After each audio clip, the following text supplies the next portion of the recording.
Mark Price. I'd like to talk to you today about Palm Sunday.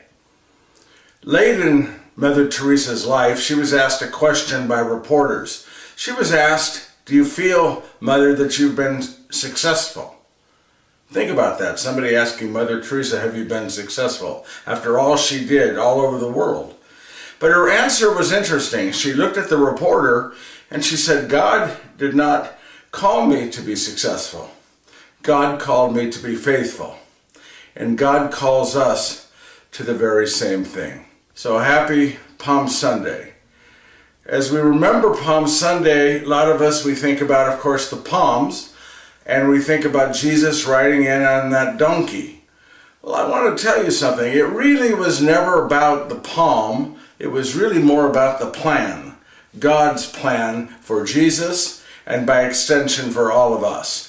And it wasn't really about the donkey. It's about Jesus' decision to embrace God, his Father's plan. And that is what we're all called to do. When Jesus made that decision to embrace God's plan for him, at that point, riding into Jerusalem, he knew he was riding into his death.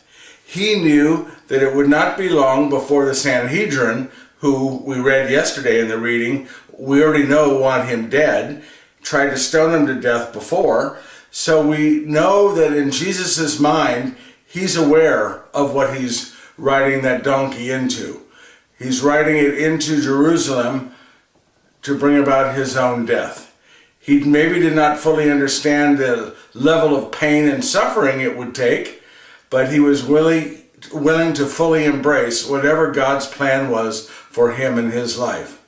So I'd like to suggest that we use this Palm Sunday to figure out what that plan is that God has for us in our lives and to make the decision to embrace that plan. Scripture tells us that God touched us, each of us, before we were even born, and called us for a special purpose to proclaim the glory of his Son. Each of us, all of us, you, me, there's a plan for us that God has. It's up to us to figure out, plan out, to discern that plan, and then, as Jesus did, make the decision to embrace that plan. Let us use this Palm Sunday to grow closer to God through his Son, Jesus. Let us use this Palm Sunday to become faithful. I wish you all a very, very happy Palm Sunday. May God continue to bless each and every one of you. This is Mark Price. Thanks for listening. Well, it was not long later that Jesus sent John and me into Jerusalem to buy a colt. Now, my beloved, if you could go back in time to one moment in all of history, I would recommend this moment. To see Jesus sitting up on that colt, and he was riding down through the streets of Jerusalem, and thousands of people on either side of the street were waving branches of palm, shouting, "Praise to Jesus! Hosanna to Jesus!" It was a sight to see. Sadly, some of those very people who this day were shouting Hosanna and praise to Jesus, less than 1 week later would be shouting, "Crucify him! Crucify him!"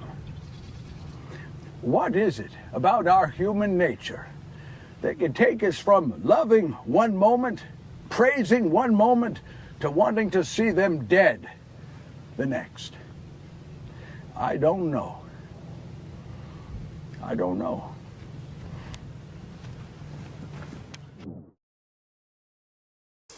Hello, I'm Mark Price. I'd like to talk to you today about Holy Thursday and being called to serve. The great Christian writer G.K. Chesterton was once asked if he were shipwrecked on a desert island and could have only one book, what book would he want? Everyone expected he'd probably say the Bible or some other book by great Christian authors. But he surprised them when he said, if I were shipwrecked on a desert island and could have only one book, I'd want it to be a book on shipbuilding. Because you see, my faith does me no good just sitting on an island by myself. I'm called to be with and serve other people. Jesus knows that his day to leave this earth and go back to his Father in heaven is very coming up very quickly. He knows he's going to be betrayed by one of his 12, and he knows who it is. And while he's there with them having this last meal with them, we call the Last Supper, he does what he has done throughout his entire 3 years of ministry. He teaches. He doesn't stop teaching. He doesn't stop trying to show us by example and word what we are called to do if we choose to follow him. So he fills a basin with water and he begins to wash their feet. But when he comes to Simon Peter, he says, "Simon, I'm going to wash your feet." What does Simon do? And by the way, this is why I love Simon Peter. It's a stroke of genius, Jesus calling Simon, because he is so normal. He is so average. He's like all of us. He reacts before he thinks. Jesus says, "I'm going to wash your feet." And what does Peter say? "No, you're not. No, you're not. I'm not going to let you wash my feet. I'm not going to let you wash my feet." Now, Peter is saying that he's not going to do it because he's not worthy.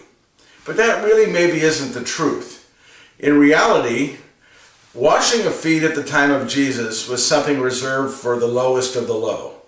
Even a slave, if ordered by his master to wash his master's feet, under their law, that slave could not be punished if he refused. Washing feet is reserved for even lower than a slave. And Peter knew that if he allowed Jesus to wash his feet, that he would be called to wash others. And see, it was his pride that made him say no. But then what does Jesus say in response? He says, "Well, if you don't let me wash your feet, then you're not worthy to follow me." And what does Peter do? Throws off all of his clothes and runs to Jesus and says, "Wash all of me then." And Jesus says, "Put your clothes back on. I'll wash your feet. You continue to take care of the rest of you." Well, what's the message in this? The message is that Jesus, even at the time he knows he's close to going back to his Father, he's still trying to tell us what we are called to do as followers of him, as followers of Jesus. And that is to serve others. So, and why should we serve? What is the reason we should serve? First of all, we should serve because it honors God. It honors God because it says, "I've been listening to you, Jesus. I've heard your teachings. I've heard your calls to us to serve others, to be there for the poor, and to be there for the people around us. I'm going to listen to you, and I'm going to do what I have heard you say." It honors God because we are showing that we listened and we're following through on what we've been asked to do by God. The second, it makes us healthy. It makes us healthy. Everything that God asks us to do in Scripture, everything God tells us to do, is for our own good. It makes us healthy. For example, we're commanded to forgive others. Forgive those around you. Do you think God tells us to forgive because he needs us to forgive? No, he knows we need to forgive. Because when we don't, when we harbor that resentment, that anger toward other people, it begins to build up and becomes a cancer in us. So he's saying to forgive because it's healthy. We're called to serve because it's healthy. The third reason is because it accentuates the holy. What does holy mean? Holy means set apart. We have altars in our churches today. They're set apart for one purpose. They're made holy and set apart because they give praise, glory, and honor to God. This is what we do at the altar.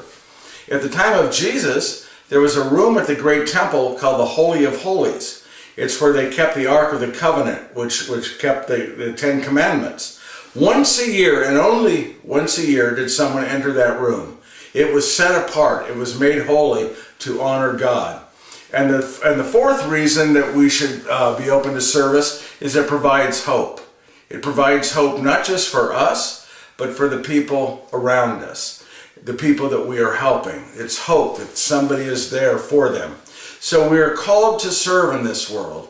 And that's the message in the gospel today. As followers of Jesus, as followers of Christ, as people of faith, we're called to be of service to others.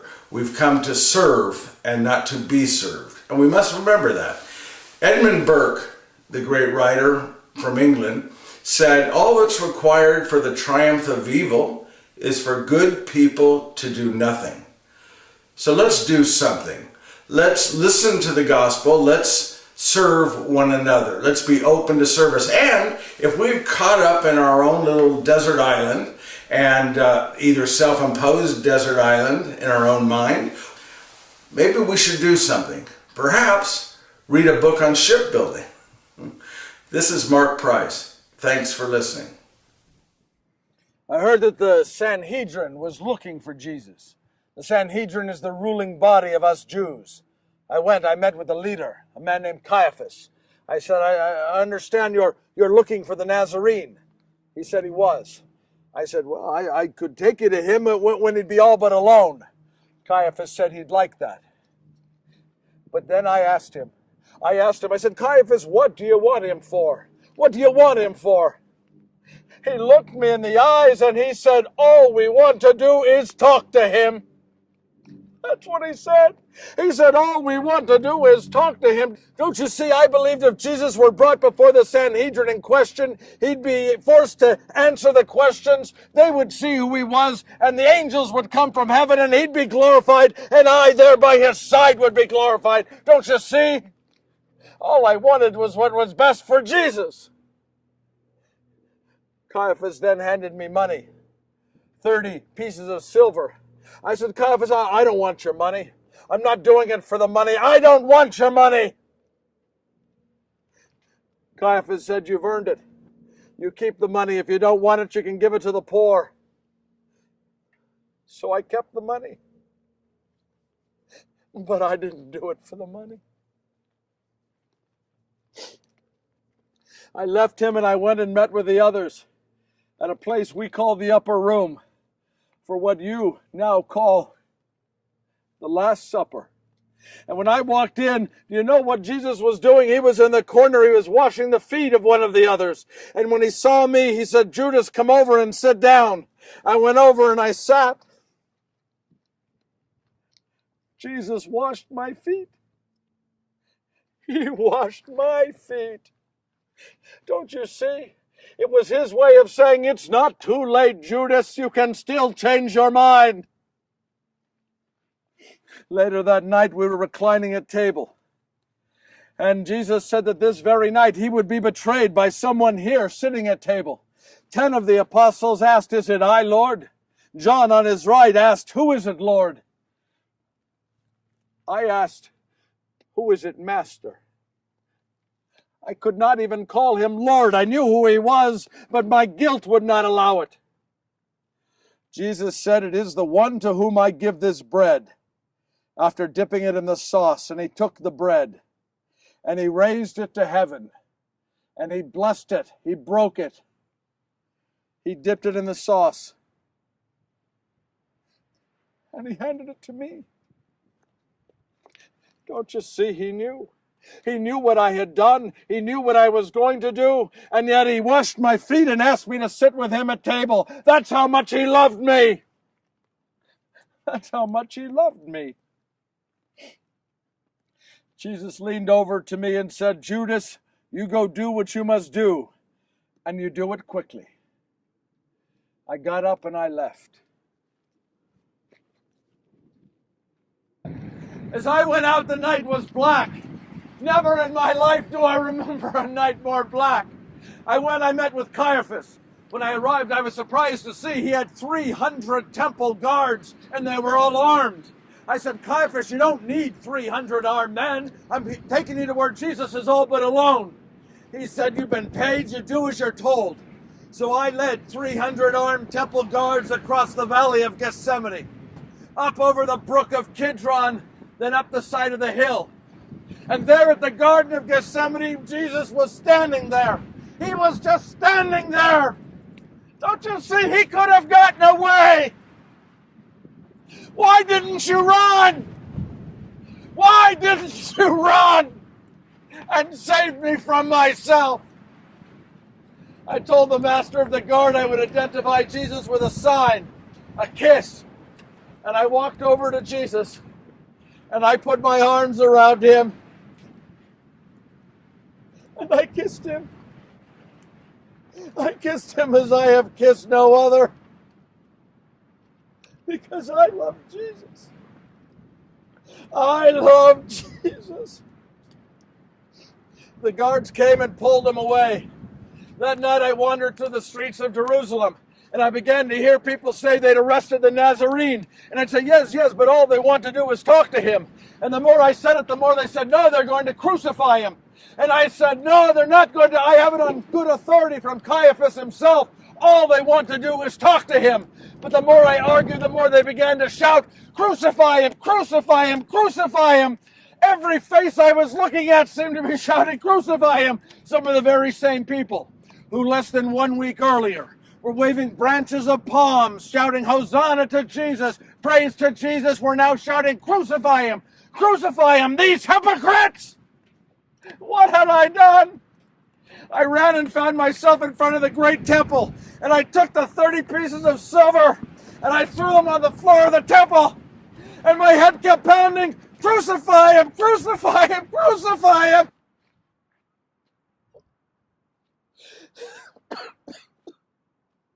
And I found myself in a field you call Potter's Field, standing next to a tree. And I took the rope from around my waist and I threw it up over a limb of that tree. And I hanged myself. Do you know what my sin is? Do you? My sin is not the betrayal of Jesus. That's not my sin. My sin is putting my will, my hopes, my goals, my dreams, my desires before the will of God. My sin is making what I wanted more important than what God wanted. To this very day, I can't even drop down to my knees and say, Jesus, please forgive me. I'm sorry. My pride gets in the way. Don't let your pride stand between you and God. I am here this day for one reason, and it's to warn you, because there's a part of me in each and every one of you. And just as I failed, so too can you. Put God first in your life. Let God's will be done. And then your fate will not be the same as mine. Damned for all time. Shalom. Sometime later, we met at a place that we call the upper room, for what you call the Last Supper. And before I go on, how many people do you think were there at the Last Supper? How many people? Most people say 13. Is that what you think? Yeah, the 12 of us and Jesus, yes? Yes, 6 on one side of the table, Jesus, and the other 6 on the other side of Jesus. Yes? 6, Jesus, 6. Is that what? No. That was just for the picture. No. If it was just the 13 of us, question, who cooked? Who cooked? You would not want to taste what I cooked, and I've tasted what Simon cooks. I would rather eat my sandal. Now, who cooked? There was always many, many people with us with Jesus. There were family, there were friends, there were children. And this day, Jesus knew something that none of us knew. This was going to be his last meal with us. So there were many, many more people there than there were normally at this meal. And I remember Jesus said to us that he was going to leave. And he was going to prepare a place for us. That in his Father's house there are many mansions, he said to us. And he was going to prepare a place for us. And that we would know the way. And I looked at him and I said, what do you mean we will know the way? You're going to a place we have never been. How will we know the way? And Jesus looked at me and he said, well, I am the way. I am the truth. I am the life. And you come to the Father through me. But then Philip there, he asked the question. He heard this and he asked the question. He says, well, how do we know the Father? And Jesus says, if you know me, you know the Father. You know the Father, you know me. Well, we heard Jesus teach us many, many times. He said many things to us. And most times we thought we knew what he said. But we found later that we took a long time to truly understand in our heart and our mind what it was that Jesus was saying. But later that night, we all gathered together at a place called the Garden of Gethsemane. And we were all there. We'd been praying with him and talking with him. And then all of a sudden, soldiers came. And they were led by one of our own, Judas the Iscariot. He came. He led the soldiers right to Jesus. And they took Jesus. Do you know, he betrayed him with a kiss. Can you imagine this? He betrays our Lord Jesus with a kiss. And they take Jesus and they put him into chains. Now, Simon Peter finally jumps up. He was asleep and they woke him up. He jumps up and he takes the knife. The little knife, he kept into his belt. He took it. It was the knife he uses to gut the fish. And he started to swing his knife like this. And he sliced off the ear. Not of one of the guards. He sliced off the ear of one of the slaves of the temple guards. Let me tell you, as far as he was as a swordsman, Simon made a much better fisherman. Well, Jesus saw what happened. Even though he was already tied with his hands, he leaned down and he picked up the ear from the guard, the slave of the guard, and he put it onto the head, and he healed that man right there. Jesus knows he is being taken away, and yet he does what Jesus always does. He takes time out for another person. Well, we began to meet in a place called the Upper Room. And this day I remember Jesus was over to the side, and you know what he was doing? He was washing the feet of one of the others. And when he saw me, he said, "Come over here and sit down. I want to wash your feet." And I looked at him and I said, "No." I said, "I will not allow you to wash my feet. I am not worthy." May I confess something to you? I lied to Jesus. Yes, I lied to him.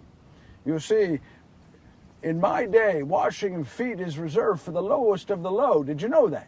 That even a slave, if the slave were ordered by his master to wash his master's feet, under our law, the slave could refuse and that slave could not be punished. Here was Jesus washing feet, something reserved for even lower than a slave. And I knew that if I allowed Jesus to wash my feet, I would be expected to wash others. You see, it was not a feeling of unworthiness that made me say no. It was my pride. Well, Jesus looked up and he said, "If you don't let me wash your feet, then you are not worthy to even follow me." Well, when he said that, I threw off my cloak and my tunic and I ran to him and I said, "Wash all of me then." And he started to laugh. He said, "Put your clothes back on." He said, "I'll wash your feet. You take care of the rest of you." Well, that night we were reclining at table, and Jesus said that this very night he was going to be arrested and been beaten. Well, I stood up and I said, "No, you will not. I will not allow it." You'd think I would learn, wouldn't you? But Jesus looked at me and said this. He said, "Simon, there's something I'll tell you of Jesus. When he was pleased with me, he called me Peter or Simon Peter. But when he was displeased, he called me Simon. And this night he said this. He says, 'Simon, hear me. Before the cock crows, you will deny me 3 times. Well, I started to argue. "I will never deny you," I started. And finally, I had enough sense to sit down. What did I tell you Jesus does when you argue with him? He just looks at you, gives you plenty of time to realize that he might be right. So finally, I closed my mouth and I just sat back down. Well, later that night, we were at a place called the Garden of Gethsemane. And Jesus asked a group of us just to kneel and to pray with him. And I remember I was off to the side and I was kneeling. And do you know that I fell asleep? Jesus came over, he nudged me on the shoulder and he said, "Simon," he says, "I've asked you to pray with me." I said, I'm sorry. "Yes, I will pray with you." And I remember I started to pray. And I noticed Jesus off to the side, and I could hear that he started to cry. And so I was praying in earnest, but did you know I fell asleep again? I fell asleep. And Jesus came over and he nudged me again, I think a little harder this time. And he said, "I've only asked this one thing of you. One thing, to pray with me for 1 hour. Can you not do this?" I said, "Yes, Jesus, I am so sorry. I will pray with you, yes." And I started to pray. I saw Jesus was praying. But do you know that I fell asleep for a 3rd time? Yes. It was only when the guards came to arrest Jesus that I awoke. And I remember I got up and I saw that they were arresting Jesus and taking him away. Well, John came over to me and said, "Simon, let us follow. Let's see where they take Jesus." I said, "Yes." And so we followed at a distance, and we found that they took Jesus to the home of Caiaphas, the high priest. And John knew people there. His father Zebedee owned the fish company that we worked for.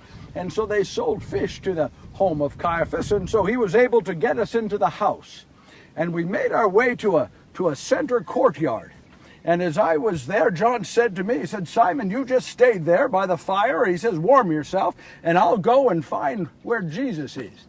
I said, "All right." I stood there, and John went, and I'm warming myself. And all of a sudden, there was a woman off to the side, and she just kept looking at me. And I remember I moved away and turned, and she came closer, and she said to me, she says, "I know you, don't I?" I said, "No." She says, "You're a friend of the Nazarene." I said, "No, I'm sorry, I don't know who you're talking about." And I turned away from her. But do you know, she came around to the other side.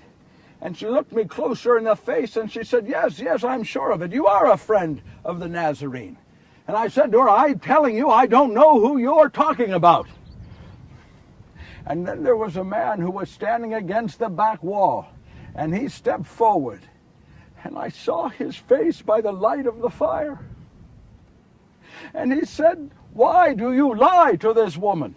I know who you are. I have seen you with him many times. You are one of his closest." And I shouted at him. I said, "I do not even know the man." As I said that, I heard the crowing of a cock. And I remembered what Jesus had said. And I remember as I turned, I saw Jesus on the stairs he was walking up. He had already been beaten. And he was just looking at me.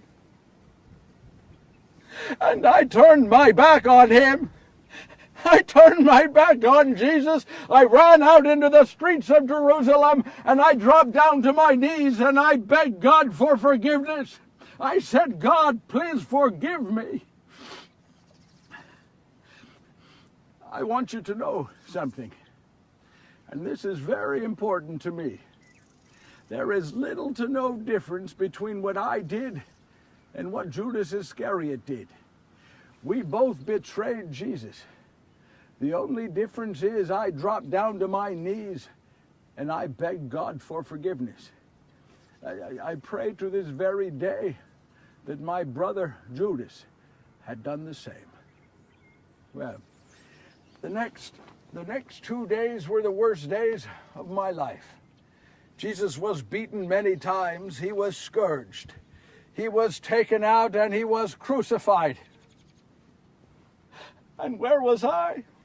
Big, strong Peter, the rock, the one who was going to stop this from happening. "I will not allow it," I used to say to him. Where was I? I was hiding. Like a frightened rabbit, I was hiding. I was not even there when they crucified my Lord. I was too frightened.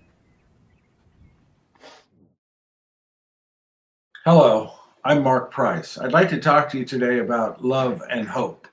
It looks a little different today because down here in Mexico, we're having severe weather problems. A lot of rain, a lot of wind. Electricity is going off and on, and Wi-Fi is almost non-existent. So I'm going to try to get my message, my reflection out on Good Friday nonetheless. So please bear with me. I'd like to talk to you today, which is Good Friday, about love and hope. St. Francis of Assisi wrote a prayer that they say he prayed regularly. I begin and end my performance of St. Francis with a prayer. He says, "Dear Lord, let me experience suffering on the cross, and let me experience the love in your heart, which allowed you to endure the cross." Today's reading from John 18:1 through 19:42 is very long. I will not read it here, but I encourage you to read it. It's about the passion of our Lord Jesus Christ, from his arrest at the Garden of Gethsemane to his trial with the Sanhedrin to Pilate, to King Herod, to his ultimate crucifixion, death, and burial. We have two choices when we look at the cross. We can see the crucifixion for what it is, which is the senseless evil and brutality of the world, or we can look at it for what it represents, which is the ultimate sign of love and hope. Jesus went willingly to the cross. Out of his love for all of us, he endured the pain, the suffering, the beating, the humiliation, the scourging, because he loves us that much. His desire was to be the sacrifice for all of our sins and open, therefore, the gates of heaven for all of us who believe. His love is demonstrated by his outstretched arms. We call this his passion. The word passion comes from the Greek passive or passivity. For Jesus' entire ministry, he was in charge, in control. However, when it came to his final hours, his arrest, trial, and death, he became passive and allowed the world to do whatever it would to him. He went to the cross willingly, he suffered willingly, he died willingly. The entire time we were in his thoughts, he died willingly so that one day we would all be together. The cross also represents hope, the hope of the resurrection. The resurrection of Jesus would shine a light on the evil nature of man versus the glorious and miraculous nature of the divine creator God, clearly seen in the death on the cross becoming the resurrection of the Christ. The evangelist Billy Graham said in an interview entitled "The Man for All Seasons" that for years he would preach about many different aspects, including the actual dimensions of heaven. But he came to realize that the most important thing was to focus on the cross. Sadly, a study was done not long ago where people were asked if they had faith, and to a greater degree than ever before, people said no. They said, we have no faith, we have no desire to have faith, we have no belief in God. They also asked a question about the cross itself.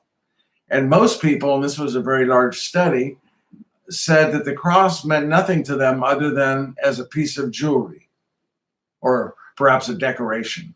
It is my prayer that this pandemic and all that we are going through together as a result of the pandemic, including being kept away from our churches, might somehow, with the help of God, spark a new religious fervor in this country and in the world.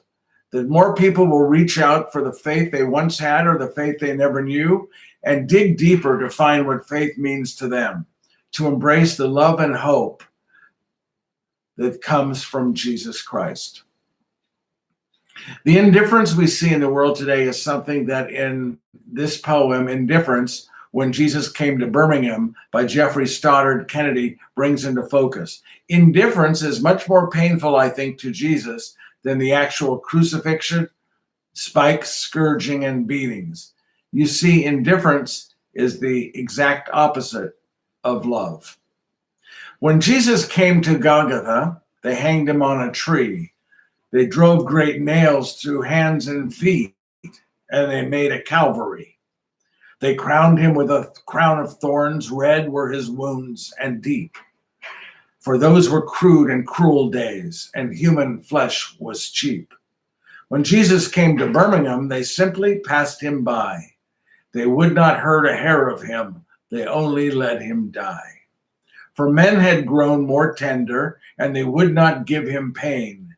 They only just passed down the street and left him in the rain. Still, Jesus cried, "Forgive them, for they know not what they do." And still it rained, the winter rain that drenched him through and through. The crowds went home and left the streets without a soul to see. And Jesus crouched against a wall and cried for Calvary. Good Friday reminds us of the cross, which represents both love and hope. Shakespeare wrote, "Love is not love which alters when alteration finds, or bends with the remover to remove. Oh no, it is an ever fixed mark that looks on tempest and is never shaken. Jesus' love for us was never altered or shaken, regardless of the pain, suffering, or humiliation. Robert Browning wrote, "Take away love, and our earth is a tomb." This is Mark Price. Thanks for listening. Sometime later, I was given a fever. In my day, we have two types of fevers. We have a small fever and a great fever. I was given a great fever, and I knew I was going to die. And I started to question God. I was asking God, why are you taking me now before I see the glory you have in store for our son? Why would you take me now? Are you disappointed with me because I lost him in the temple? Why would you take me now?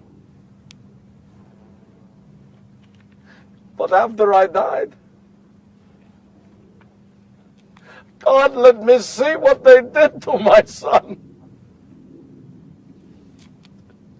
He let me see how they dragged him through the street. They whipped him, they scourged him, they threw him down, they put nails into his hands. And I'm looking at those hands and I'm thinking, those are the hands I kissed.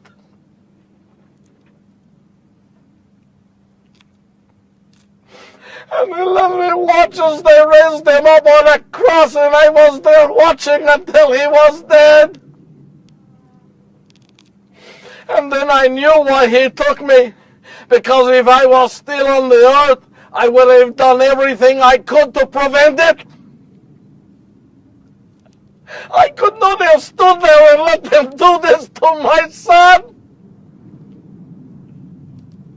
It's my little boy. That was my little boy. We don't always know God's ways. When He says it's time to take us, we should just say, God knows, and God knew it was the right time to take me. Well, they took him away, and they put him on a mockery of a trial, and they found him guilty, and they took him out, and they crucified him. And most of us were not even there.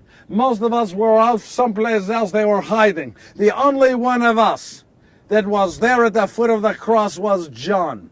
And to this very day, I give praise, glory, and honor to John for being the only one of us who had the strength to be there at the foot of the cross. I was there, but I was at a distance. I was too frightened to be there. I saw as Jesus was forced to carry his cross. And I was watching him as he was falling, and he fell again. And they made this man named Simon from Cyrene, to come out to help him to carry the cross.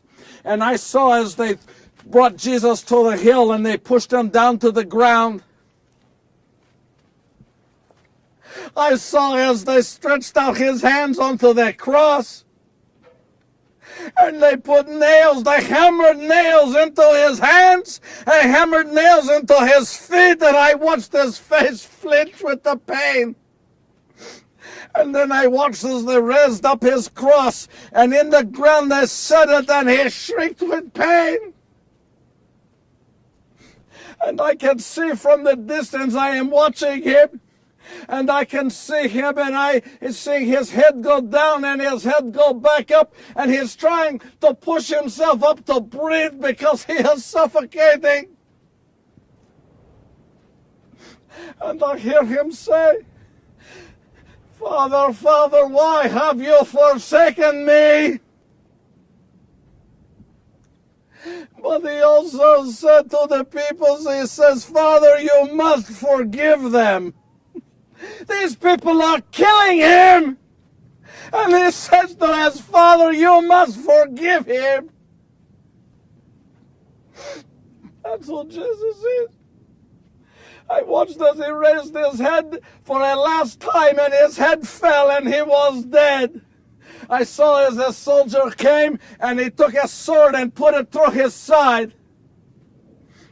Well, after some time, people had dispersed, and Jesus was dead, and there were only John and the two Marys that were left, a few others, and I finally felt safe that I could go. So I came to where they were, and I helped them as they took Jesus down from the cross. And Jesus was laid out, and they took the linen to bury him with. And as they stretched out the linen, I was there, and I was helping them to pull Jesus' hands together and wrap him into the linen. And one of his hands fell out and hit me right on the leg. I had Jesus' blood on my tunic. I never washed the tunic. I wanted to be reminded of the blood he shed for me. Every time I saw that blood, I was reminded of Jesus. We wrapped him into the cloth, and a group of us carried him to the tomb of a friend of Jesus, Joseph of Arimathea. And we placed him into the tomb, and we watched as they rolled the rock in front of that tomb. And I remember I left, I wandered through the streets of Jerusalem, and all I could think of was my Messiah was dead. My Messiah, who I for 3 years have given my life to, who I believed in. They have killed him, they have murdered him. What was I going to do? What was I going to do?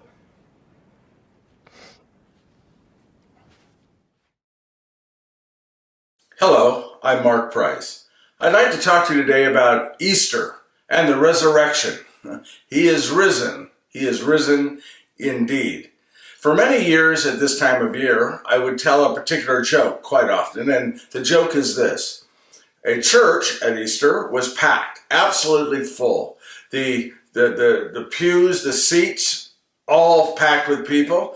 The church was so packed, people were lined up down the walls, down the aisles, in the back. Everywhere there were people for Easter service. Well, these two women on the side standing, because there were no seats, one said to the other, she says, "Do you see in the front row there, do you see Mrs. So-and-so?" And she said, "Yes." She says, "Do you know she goes to church every single day? You'd think she could stay home on Easter, make room for the rest of us." Well, that joke's not as funny today, is it? There's plenty of room in our churches. Plenty of room, sadly. But by the way, one positive note this Easter, perhaps, is that for the first time in my life, I am likely to win the Easter egg hunt. You see, as I am hunkered down here all alone in my place, I have hidden all the eggs, so I know exactly where to find them.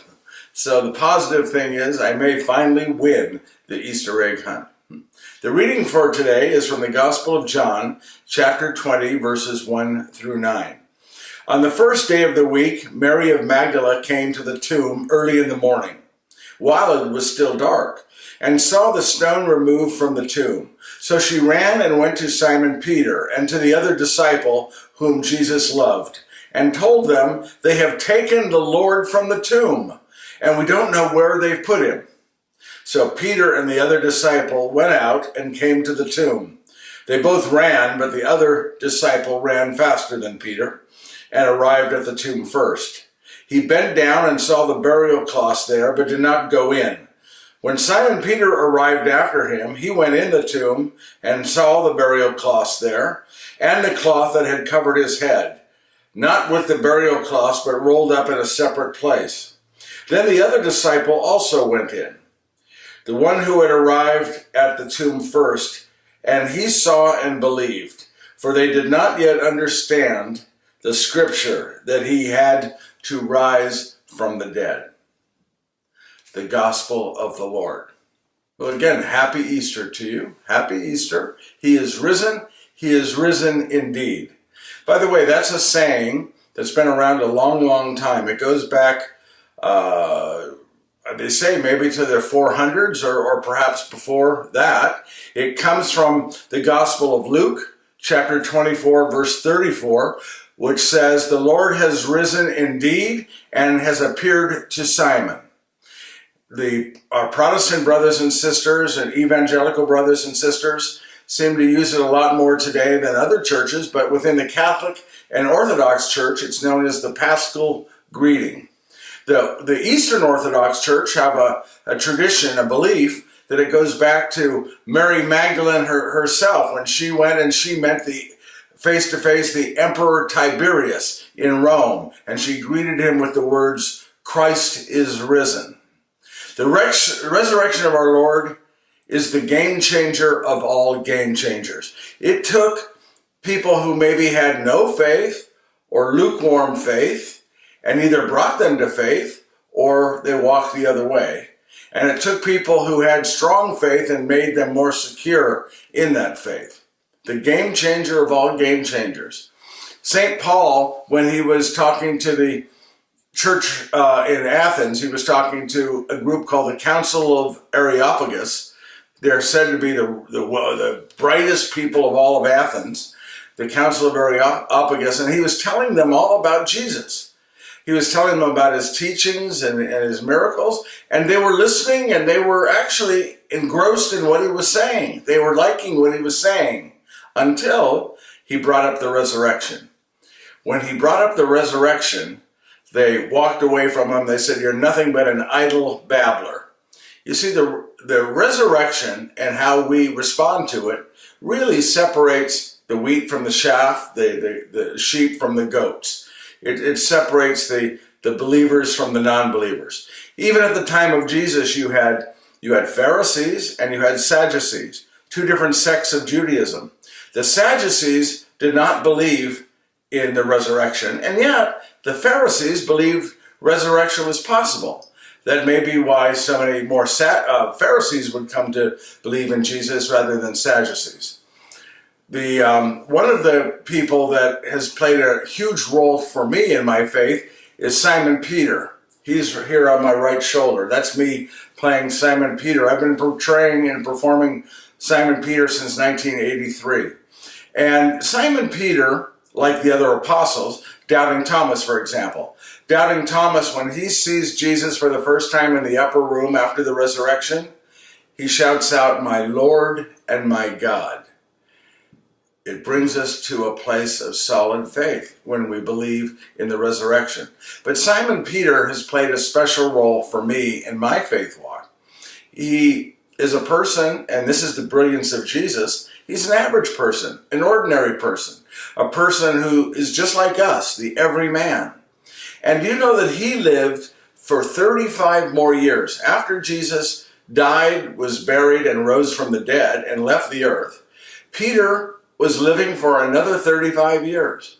And during that 35 years, he saw many or most of his friends were captured, they were victimized, they were brutalized, they were murdered, they were executed just for their belief in Jesus. He himself was arrested on multiple occasions, was beaten, and almost killed on different occasions. But for 35 years, he remained strong. Now think about this, the beauty of his being an average person. Think about any average person you know. If they were faced with their death, and all they had to do was stop talking, in this case about Jesus, don't you think they'd stop talking about him? Don't you think that the average person would stop talking about him? But you see, Peter couldn't do that. Peter couldn't, even though he knew his life was on the line. His own brother was crucified.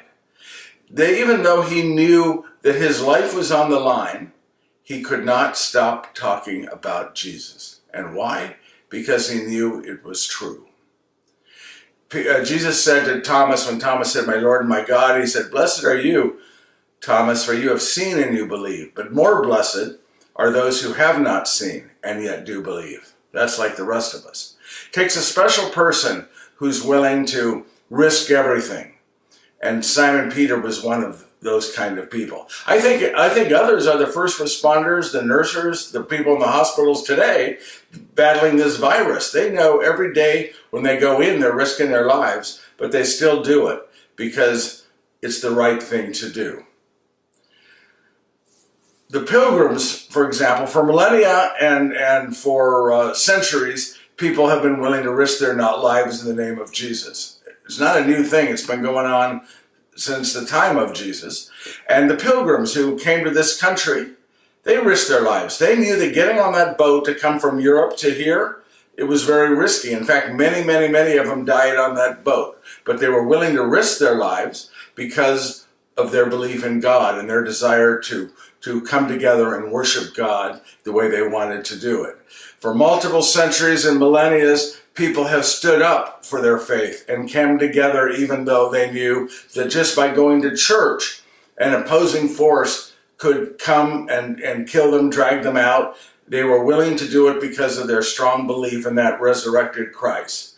The young girl at Columbine High School, she was stood up strong for her faith when she had a gun in her face, and she said, "I believe in Jesus," and she was shot and killed for it. People are willing to be martyred because of their strong belief in the resurrected Christ. I believe, and I've been preaching for 40 years, that we need, because of the complacency that exists in our church world today, we need to take on the mantle, the idea, the beliefs of the first millennia Christians.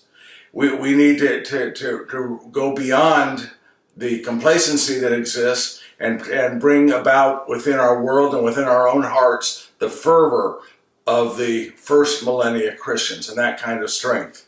In the early 1970s, Bishop Fulton Sheen said, "Christendom is dead." He didn't say Christianity, he said Christendom. What he was talking about was the idea of countries providing safe havens, sanctuaries, if you will, for people of faith, so that they could come together and practice their faith freely. He is risen. He is risen indeed. Is a reason for hope, confidence, and security. And it's been that way for 2,000 years. But in our world today, hopefully it's not becoming just a fairy tale that's used to mock people of faith. He is risen indeed. Do we really believe this? Are we going to line the walls again soon, or stay at home and make room? This is Mark Price. Thanks for listening. Happy Easter. On the third day, there was a knock on the door, and I opened it, and it was Mary Magdalene. And she was all excited. She was saying, "He's gone, he's gone." And I said, yes, Mary, I know. He was crucified, he died, he's been buried, Jesus is gone. And she put her finger into my face, and she said, "Don't you dare tell me what happened to him. Don't you dare tell me what happened to him," she said. She said, "I was there." She said, "I was at the foot of that cross. I watched as they put Jesus on the cross. I watched as they had put the nails into his hands and into his feet." She said, "I was there and I watched as he was raising his head and trying to breathe. And his head would fall and he would raise his head. And he was looking around. He was looking for his friends. He was looking for you, Simon," she said. "Where were you? Where were you?" she said to me. She said, "I was there and watched as his head fell for the final time and he died. And then he was taken down from the cross, and we carried and put him in the tomb of Joseph of Arimathea," she says, "and I watched as they rolled the rock in front of the tomb." But she said, "Simon, I was there today. The rock has been rolled away, and he is gone. Do you hear me? He is gone." Well, I looked at John and I said, "We must see for ourselves." And so John and I, we ran. As fast as we could, we ran to the tomb. But when we arrived, John beat me. He's smaller than I am. And he let me go into the tomb first. And as I walked in, it was just as she had said. The tomb was empty. And I looked around and I began to remember the things that Jesus had said. It was just as he said. He said the Son of Man would die. He would be beaten and die, and on the third day he would rise from the dead. This was the third day, don't you see? This was the third day. You'd think I would believe now, wouldn't you? I wandered the streets of Jerusalem. My life was over. They had killed and murdered my Messiah. What was I going to do? And on the second day of the week, my friends came to me And they said, Thomas, we've been looking for you. Jesus has come to us. And I said, Jesus has not come to you. I know I was there. You were not there. You're hiding someplace. I was there. I held him. I held his limp body, his arms. He is dead. He is not coming back. And they said, we are telling you, Thomas, he has come back. He has spoken to us. I said, Jesus could bring people back from the dead, but he is gone. There is no one to bring him back. And they said, no, Thomas, we are telling you, he came to us. So I said to them, why do you play this cruel joke? I will not believe. I will not believe that Jesus has come back until I, with my own hands, feel the holes in his hands, the holes in his feet, and the holes in his side. Only then will I believe. Well, on the 8th day of the week, we were in the upper room, and I was sitting and talking to others and facing off to the side. And then I heard a voice. It was the voice of Jesus. And I heard him say, be not afraid. And I remember as I turned, there he was standing there. And he saw me, he began to walk to me, and he said, peace be with you, Thomas.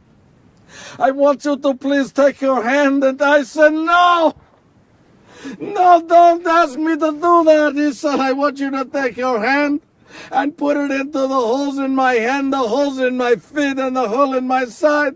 I said, I will not do it. I don't need to do it. I can see you there. And Jesus took my finger and he put it into the hole in his hands. He put it into the holes in his feet, and he took my hand and put it to the hole in his side. And I said to him, my Lord and my God. You see, it was not whether he was Messiah or not. That is not what I did not know or did not believe. What I did not know was that Jesus was God. He came to me and he said, blessed are you, Thomas, for you have seen and you believe. But he said, more blessed are those who have not seen and yet still do believe. He was with us a short while, and many of us, we came together and we decided we would spend the rest of our life proclaiming the good news of Jesus Christ.